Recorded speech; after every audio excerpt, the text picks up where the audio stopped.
authors. I'm Joanne Morrell, children's and young adult fiction writer and author of short non-fiction for authors. Thanks for joining me for the Hybrid Author podcast, sharing interviews from industry professionals to help you forge a career as a hybrid author, both independently and traditionally publishing your books. You can get the show notes for each episode and sign up for your free author pass over at the Hybrid Author website to discover your writing process, get tips on how to publish productively, and get comfortable promoting your books at www.hybridauthor.com.au. Let's crack on with the episode.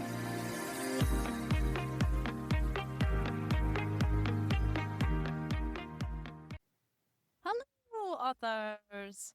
I hope you're all keeping well in whatever part of the world you reside and listen to the podcast in. Today's interview is with author and private income coach Stephen Selengut, and we chat his book, Retirement Money Secrets, and how it differs from traditional retirement planning guides, common misconception people hold about retirement planning, and how Steve's book aims to correct or clarify those misunderstandings, the role authorship has played in building his authority and reach within the financial education world, Steve's writing, publishing adventure, advice for authors, and much more.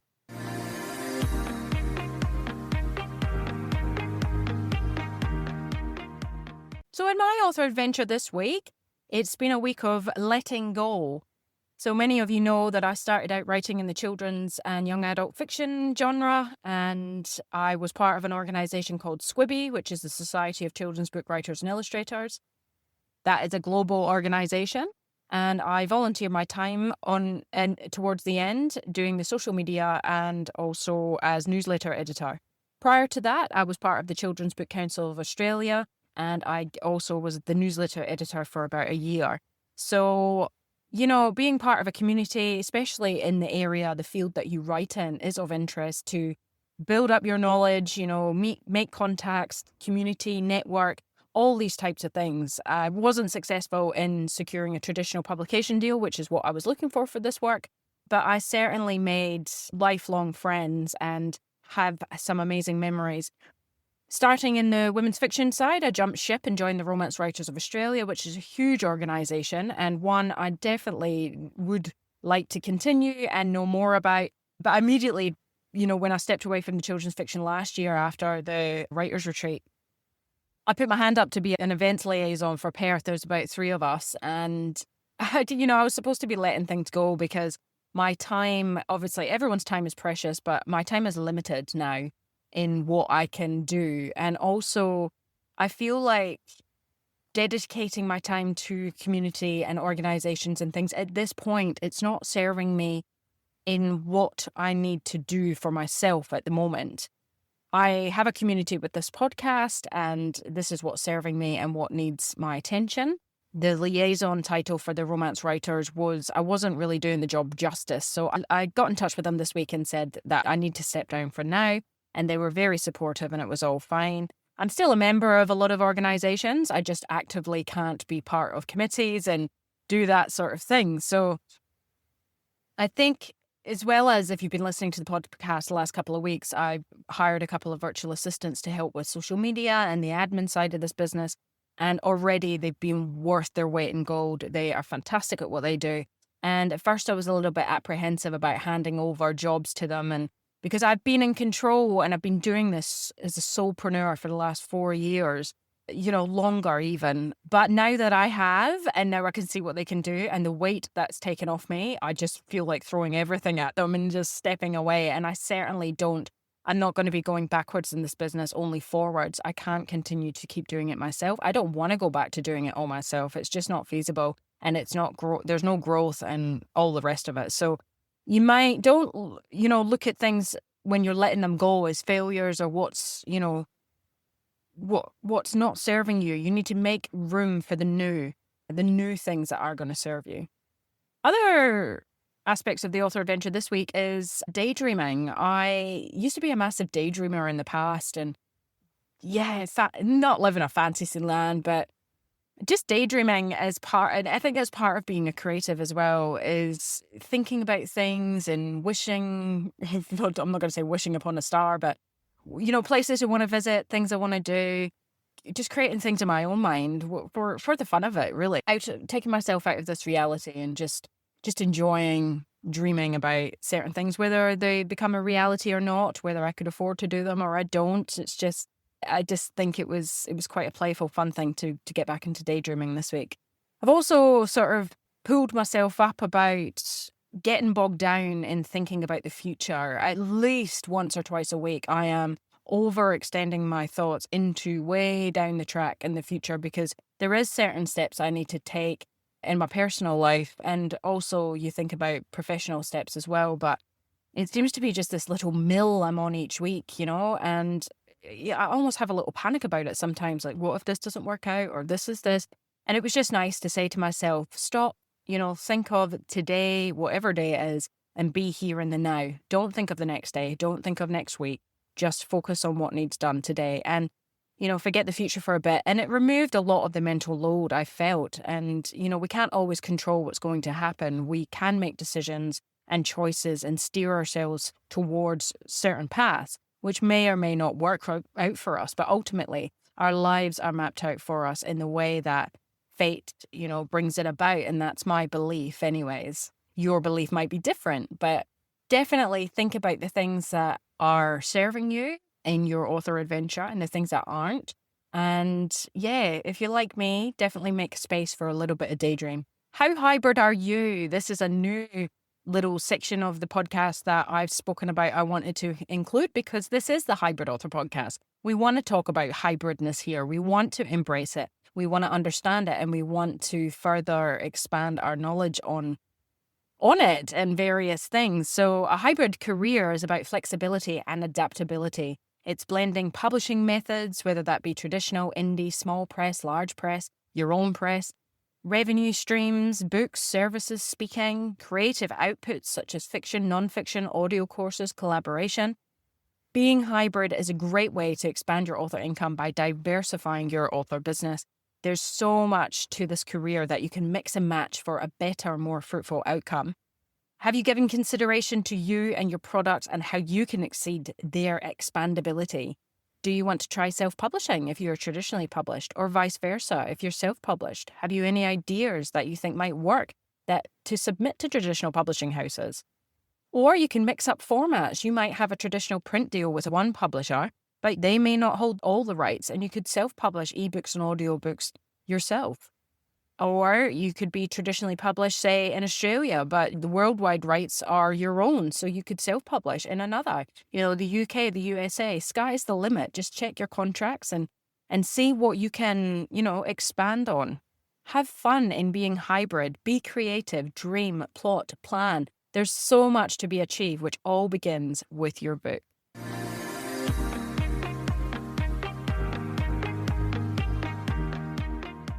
So this episode is sponsored by my imprint, Sanguine Press.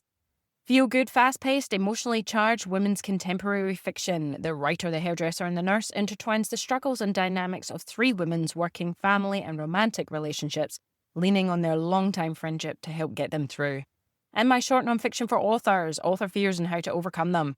How many times have you said your writing's crap or shied away from calling yourself an author? Take comfort in knowing your author fears are valid. Other writers feel the same way you do, but are not letting fear stop them from putting themselves out there. We're all feeling the fear, but doing what we love anyway, and you can too. And freelance writing, quick tips for fast success. Starting a freelance writing business? Place yourself in the pro position before you've met with your first client. Invest 1 hour gaining 60 plus quick tips to save yourself time, money, and stress, discovering the little but important factors previously unconsidered, having never worked directly with clients before. Books come in ebook, print, and some audio and range from $10, $15 to $28 each. And you can buy direct from the hybridauthor.com.au/books website.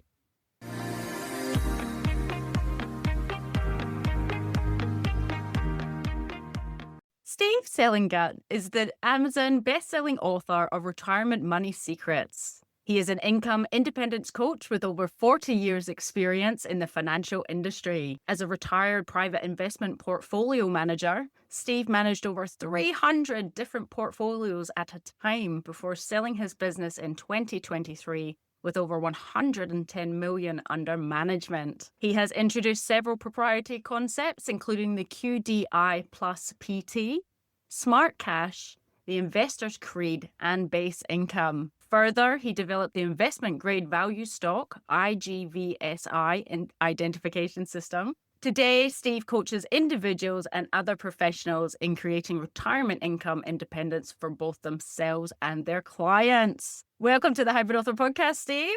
Well, thank you, Joanne. It's nice to be with you. We are honored, thrilled to have you. Can't wait just to dive in. So in amongst all your financial, management success, how did you end up on the path as an author? The first time it happened actually was my wife and I were on I think it was on the outside the Alaska, the inland water area up in Alaska. And we were talking to some people at dinner, and we started talking about investing. And I guess when we got back that evening, she said, you really ought to write a book on this stuff, what you do, because it seems to be so much different from what everybody else does. So I said, oh yeah, okay, I'll try to do that. So I put together a little pamphlet. You look how old this is. It's all beaten up. Called The Millionaire's Secret Investment Strategy. It was only that thick. I mean, it was just under 100 pages. Wow. Just this little thing. So I put that together, and I went to a printer and got it printed up. And it was terrible, but it was my first effort. And some of my clients said it was good, and they gave it to they passed it along, because it wasn't, you couldn't go to a store and buy it. I had the whole supply, Yeah. So that was the first thing. So it was just to maybe just explain what I did. Yeah. What I did. Then the next book was a little bit more important. My approach is, you might call it a little rebellious. I don't do it the Wall Street way. I take a different approach. It's income focused instead of market value focused. I don't buy and hold things. I trade them. I treat securities like they're my portfolios that I manage. They're like department stores, where the securities are my merchandise. Yep. And I set a target price where I'll sell it.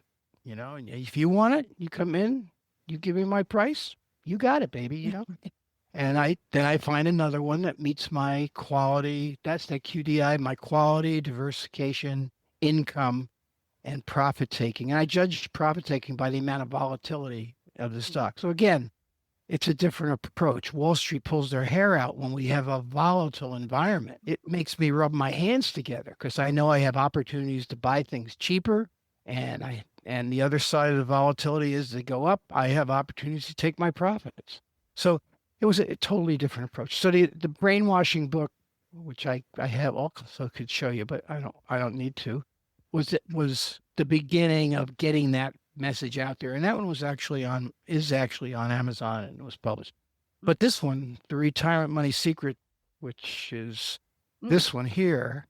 It's a lot thicker than the other one. Oh yeah. This is, that's getting up there, and it's got a glossary of terms, and it's got, it's a conversation, basically. It's written as a conversation between my wife and I and a couple we met on a cruise. This one was from Amsterdam, but it's more of a legacy thing at my age. I've been doing this for 40 years. I've got ex-clients now, because I sold my business 2 years ago, who have literally achieved income independence. They have more income coming in than they can spend, and it's growing every month for them. I teach people how to do that, and I think it creates a lot more happy folk out there than the idea of watching the stock market go up and down and getting all upset when we have a day like yesterday where the market was down 300 points, 600 points, whatever. People are going crazy. They're getting, I'm so upset. I'm losing my 401k is going down. I'm not going to be able to retire. Back in the financial crisis, I had friends, fraternity brothers of mine who I talked to, and they said they had to postpone their retirement for 2-3 years because they didn't have enough value that they could spend in retirement. It was crazy, because it doesn't affect you. I mean, dividends and the income you're receiving on closed-end funds and stuff like that, they just keep coming in, and you don't have to worry about it. You don't have to worry about it. So that's what the book is all about. This is an educational story of how you transition from this idea of market value being the most important thing to an understanding that the real issue is how much money you have to spend. And if you can grow that money, it becomes more, produces more income every year, you achieve this, what I call income independence. The tagline at the top of the book is market value fuels the ego, makes you feel good. You're happy. Oh, I'm rich. I'm rich. And then it says, but income fuels the yacht. Yeah, I saw that. Yeah. I love that. That's So, fantastic. And it sounds like you've had it sounds like a hybrid approach, because you're not, it's your own sort of teachings, it's your own concepts. And like you said, it's different from how other people are doing it, which is what we're all about on this podcast. There's not just one way of doing things. So I can see how you said it's quite conversational as well. That sounds like it's quite different to what's out there, I would say, like the traditional retirement planning guides and things. yeah, it's quite a bit different from. Yeah. What are some of the most common misconceptions you see people holding about, retirement planning, and how does your book aim to correct or clarify those misgivings? Sorry. The most common misconception they have is really one that's given to them. Most people, when they get close to retirement, they go to some kind of advisor to look at what I have, look at what I've accumulated. Is this enough to take care of my retirement plan? Most people think that it's a dollar amount measurement, and there is some truth in that, of course. But for most people, they believe that whatever they've accumulated, they're going to have to chip away at. They're going to have to spend parts of it each year. They have a budget, let's say, of $2,000 or $6,000 a month. That may be low these days. Most portfolios that they've grown up with, it's their retirement programs. We have 401ks in the U.S., and they are totally market value orientated. They make no effort to produce income and so forth. So they're brought into this idea that I have to have $7-8 million in order to retire early, or 4 or 5 to retire at 65. When in fact, if they had income being generated, the expectation is that the normal person is going to spend about 4% of their assets each year. If the market goes up every year, that works, right? Because you sell something.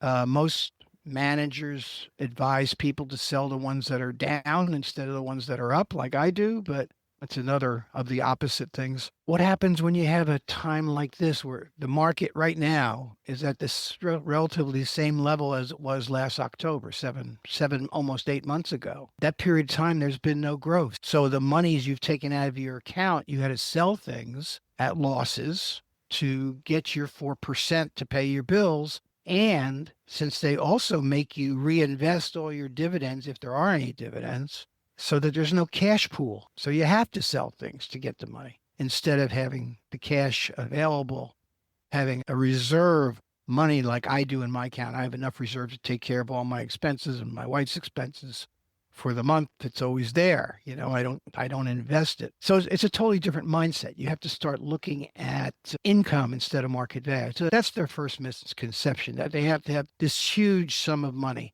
The type of investing I do generates income of around 10% a month. And that's without any profit taking. That's just with the base income that comes in from the securities within the portfolio, which are closed-end funds. And closed-end funds, actually a lot of financial advisors have misconceptions about closed-end funds. They don't understand them. And the thing about them is that they are designed to produce income instead of gains in market value. You know how if you listen to any business commentary, they're always excited. An up day is always good. A down day is always bad.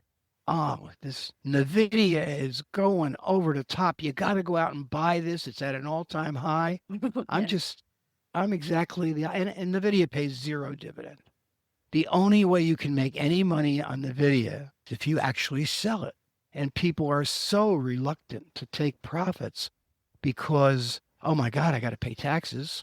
Instead, you take all that money and you put it into these closed-end funds, which also can own NVIDIA inside, but they're paying you 10%.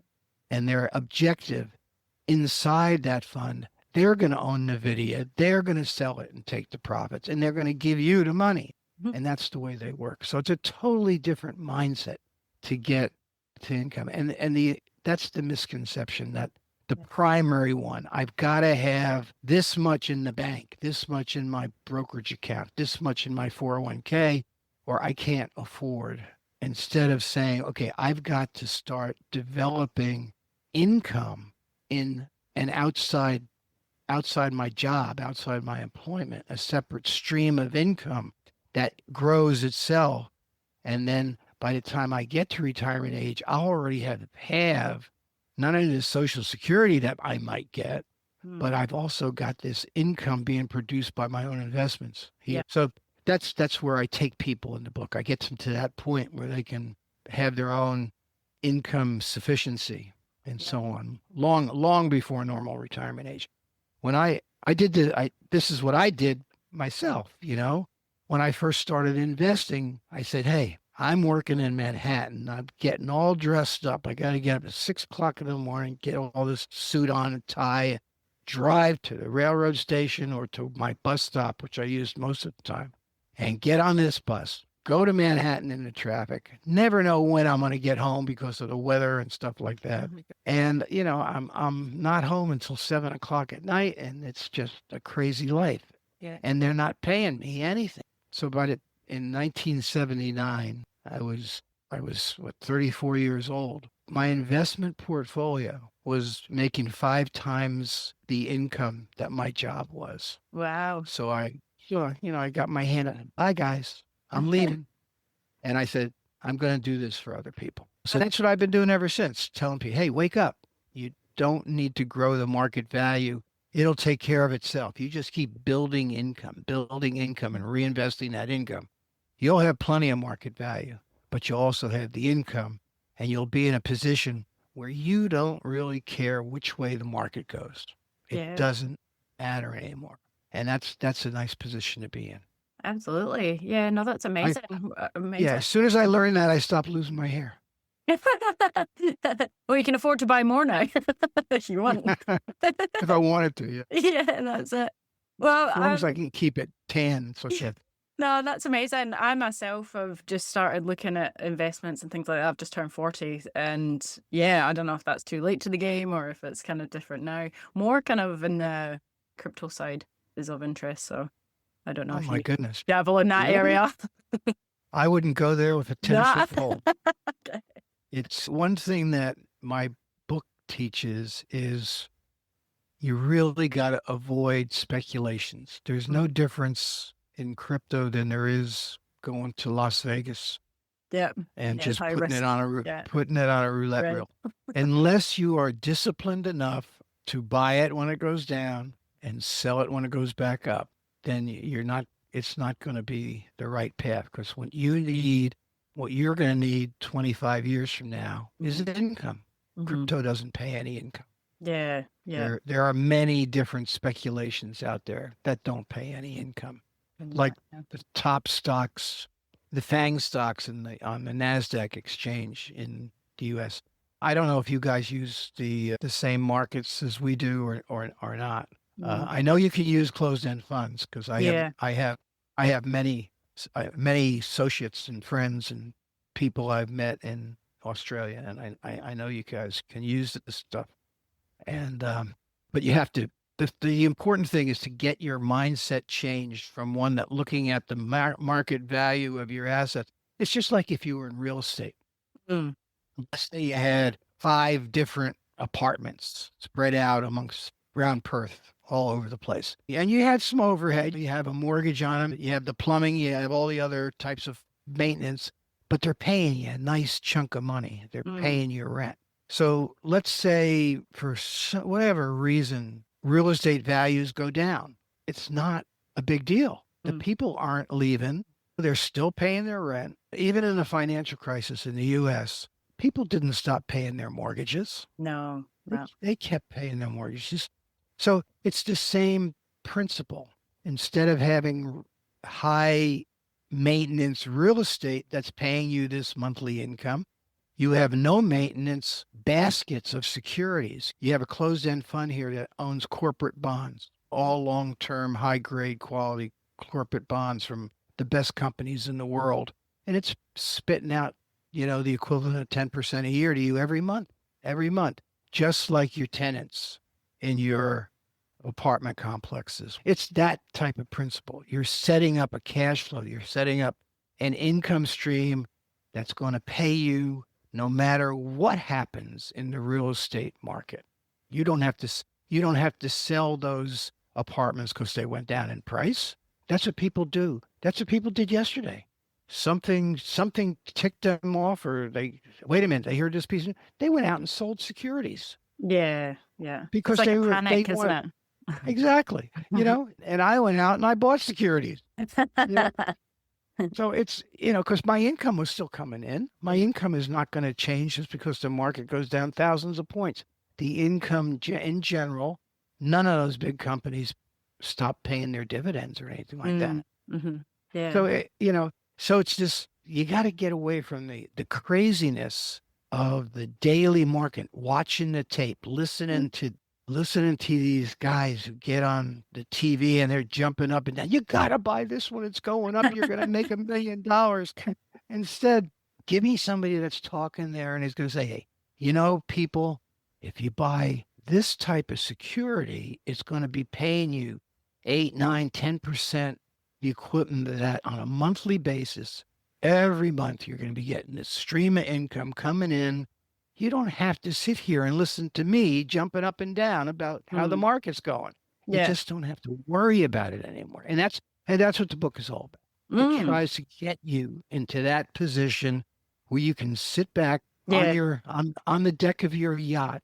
Yeah. Because the money is coming in, you can fill up the tank whenever you want. You can go from Cannes to Nice to Monaco and just live your life after you've worked for 40 years building wealth. But now you have that wealth producing income for you.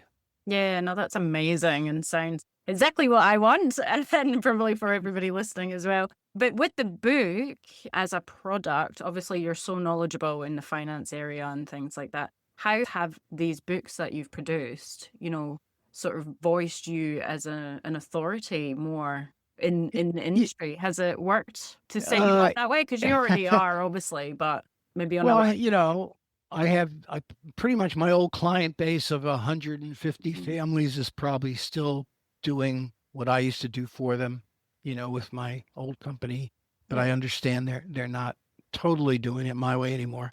But I developed a growing community. It's been growing like at 80 to 100 new members every month since December. Yep. And these are people who have read the book, are implementing the strategy, or have used it. There's lots of people who had read my previous book and were using this strategy and now are in this community.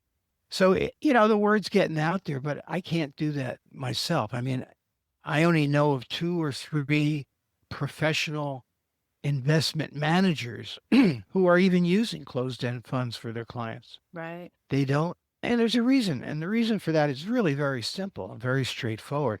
When the industry changed, Charles Schwab changed the industry from one that was commission-based. Every time you bought and sold a stock, there was a commission.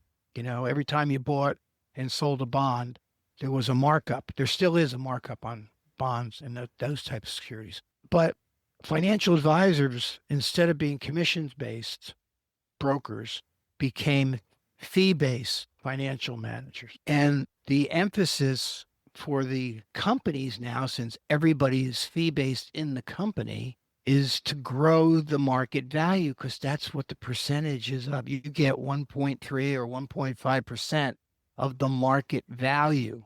When I used to tell my clients, I said, the market's down. That's good news for you. Good news for you, because now the things I'm buying for you are at a lower price and they're paying a higher yield. And even better for you, since your market value is so low, you're paying me significantly less than you would be if the market was up. Yeah. So it's a double good news for you. But most businesses don't see it that way. So they're not going to invest in income producing securities, because income producing securities do not grow in market value Right. the way stocks do. You're not going to have something go up 30 points in one day. You're not going to happen. Like in the stock market, nobody's going to buy out your bonds. They're going to buy out that company, but they're not going to, you know what I mean? So it's just not exciting. It's not interesting. You don't have these high prices, and your advisor doesn't make enough money if he keeps you in an income program, unless he keeps you in that program for a long time, like I did. So my clients didn't care about their market values because their income was coming in. I was paying all their bills. We had, maybe $500,000, $750,000 going out to people every month from their accounts without selling anything. Yeah. Without selling anything, just from the income they were producing. That's the way I am now. My portfolios generate, you don't even want to hear the number. Yeah. Right? Put it this way. If anybody knows how much money you make when you manage $110 million, my investment portfolio pays me more a year right now than my assets under management ever did in fees. So you've got 1 million yachts, not just one. I don't even have one anymore. So I gave it to my niece about 5 years. It wasn't a yacht. It was a 20-foot speedboat. Oh, wow. And ski boat. And she lives where I used to live as a kid, up in Lake Apacong, New Jersey. And I know I don't know if you've ever been to the States or not, but New Jersey is right near New York City. And everybody thinks of it as the New Jersey Turnpike, goes up and down, and they never see the northwest corner of the state, which is mountainous and lakes and green farms, all that kind of stuff. Yeah, no, sounds good. So that's where my niece has my old boat that I had in South Carolina for about, I guess, the first 15 years I was here. And then I just got saltwater and boats don't really get along too, because you have to clean them every time you use them. Yeah. And it deteriorates the vinyl and the seats and things like that. You have to go replace your seats. And it just, it's difficult. Yeah, no, I've got a family in Utah, and I've been to like the bigger places and stuff. And I worked in Otis, Massachusetts for 3 months as a Girl Scout camp leader. Oh, no kidding. Yeah. Wow. That was probably about 20 years ago. So yeah, no, I love the States. I would love to go and visit South Carolina. Absolutely. It looks stunning. So no, that's amazing. Nice. The beaches down by me are really incredible. Huge, very long and very wide, and truly. Yeah. And the tide is higher than you'd expect, but it's a nice place. Yeah. Yeah, we're not short of a beach or two here. But no, you probably have plenty, right? Yeah, we do. We're very blessed over here for that. So no, it's good. Well, going through the writing, publishing, and promoting of the book, do you have any wisdom you want to share with going through these processes? So you did say your first book that you put out, you went and printed it yourself. So Retirement Money Secrets, did you use a hybrid publisher, or how have you gone about publishing? I used Kindle, Amazon Kindle publishing. Print and demand. I had an expert take care of it for me. Nice. I hired a woman to do that. She was great. And she did the graphics. There's a lot of graphics, a lot of charts in the book that show how closed-end funds actually, since they're paying so much more than 4%, they actually beat the SPY over a course of years, because the SPY doesn't pay practically anything. Yep. So the 4% is coming out of SPY, and we're building the income is 5 or 6% that's being added to ours each year, regardless of what the market's doing. So those types of charts, she did them perfectly and highlighted them, and everything that's that. It was written by a ghostwriter. Oh, wow. And this is something I would suggest to people, because it takes your ego out of the thing. And like when I do my Q&As with groups, like yesterday, we did a discussion on business development corps, individual BDCs, and whether people should invest in them individually or in groups, like they come available in CEFs and ETFs. Yep. And I gave them a lecture about the difference between speculating and investing, the quality, diversification, income, those types of things. And it sounded like a lecture, it sounded like I'm this college professor getting up there and telling my students about these things that they have to remember before they make the decision, that sounds good, buddy. I'm going to buy some of that, you know? And so that's what I did not want to do in retirement money secrets, because that's what I pretty much had done in brainwashing. And I imagine I put a lot of people to sleep in that way. But this one with this ghostwriter who happened to be in her 60s and looking to retirement, not so far in her future, and looking at her assets and realizing that everything I was saying to her, you're only making 2% on your money. Take a look. Talk to your advisor. How much am I making? And after you got done hemming and hawing, say, well, yeah, you look at the growth potential you have. You're only making 2%.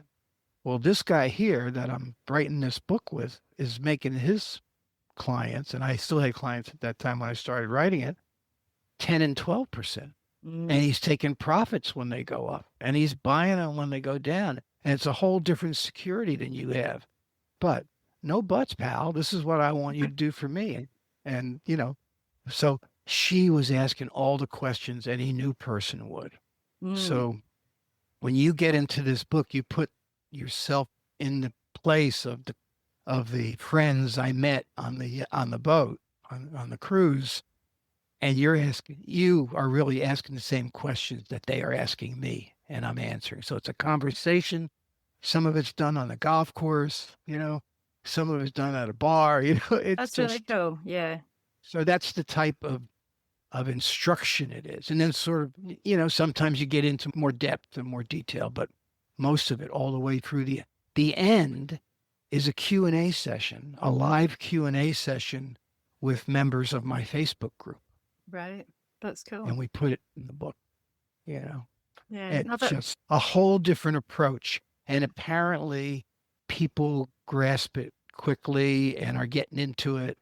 And I have people now that when I went on vacation last month, I had people in this Retirement Money Secrets investing community that I have. It's a whole separate platform. I had people who were, how could you say it? They were expert enough to actually complete my selection universes for me while I was away. Wow, that's cool. I have a guy today, this afternoon, who is running a Q&A within the community. He's running it he's developed some high-tech spreadsheets for people to use in managing their portfolios this way. Yeah. He's even modified or brought technology to the one spreadsheet that I use to manage my portfolios. I've been doing this for so many years. Yeah. I just watch, is my working capital growing every month? Is my income growing every month? And is my projected annual income growing every month? That's all I look at. Yeah. I don't look at anything. And he, of course, is new to this. And a lot of people are very tech oriented. I'm not. I'm a fundamental guy, Is it profitable? Does it pay the bills? Is it paying me money to invest in it? That's what I want to know. So he's doing this program himself for the community. Yeah. And I'm going to be there, and I'm going to listen. And I'm never going to go into that depth because I don't need to, because I've been doing it for so long. Fine, because some people need to do that. Some people need to have that technical stuff going on. So it's a community that's really alive and well, and people are participating, and everybody's got other things to offer, and they've all got their own stories to tell. This friend of mine has started a podcast. There's going to be a podcast where the members of this community are going to be on there discussing their transition from a market value-based approach to investing to an income-based approach to investing. Tell their stories. Tell people how they've achieved this income independence that I talk about. So the legacy is going to be there. And at my age, that's all you got. Yeah. Yeah. You got grandkids and you got that. Yeah. Oh, no, that's fantastic. I think that all sounds amazing. And you must be, bursting with pride to see what you've achieved, helping others achieve what, you're teaching as well. See me with a smile on my face most of the time. It's been a good life. It's been a good life. And I think I can help people do even better than I did because they can start it so much sooner. That's it. And so is there another book on the cards or? What are you thinking of? The only book I think is possible is a book that would include those stories. They had a book of 100 people giving these little stories and maybe a couple thoughts and explanations about it, or just the stories. I think it could become quite inspirational. I don't know if it would sell as much as Secrets has, but who knows? Yeah, that's good. Honestly, huge congrats to you on all your success and everything you've achieved. That's absolutely amazing. And thank you so much for joining us today. Our listeners, I'm sure, are dying to know where can they purchase, retirement money secrets and learn all about everything you do, online, offline. Yeah. Well, Retirement Money Secrets is available ebook, paperback, hard copy, and Audible from Amazon. The Audible is only available at Amazon. That was part of the deal I made on that. But all the other ones are available in other bookstores and other ebook sellers and so on. Fantastic. And did you hire a narrator for the? His name is Matt Spower. Yep. And that book is just this far away from getting over the 1,000 mark. Wow. And in a nonfiction finance book, that's pretty unusual. Well, so is 7,000. Yeah, I know. That's amazing. In total for that book.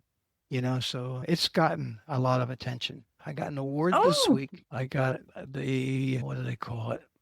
The American Legacy Book Award.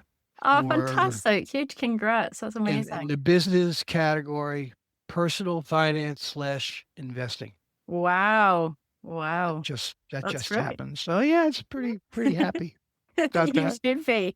That's some success. So no, huge congrats again. And thank you so much for sharing all you have. It's been fantastic talking to you. Good. I enjoyed our conversation. It's amazing how they fly by, isn't it? I know. I could talk to you all night, honestly, but I'll let you crack on with your day. Okay. Well, thank you. And again, it's good talking to you. Yeah. Thanks, Steve.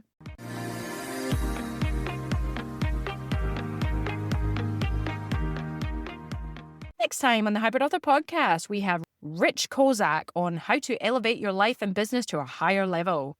Rich Kozak is the voice of impact-driven branding. After decades languaging and launching brands, he founded Rich Brands specifically to serve heart-centered entrepreneurs and professionals. At Rich Brands, Rich guides individuals in elevating their unique gifts so their brand makes higher-level impacts and increasing writing and publishing books to move their brand forward. The wisdom he shares is clarity for the impacts you will make and steps for the brand you will become.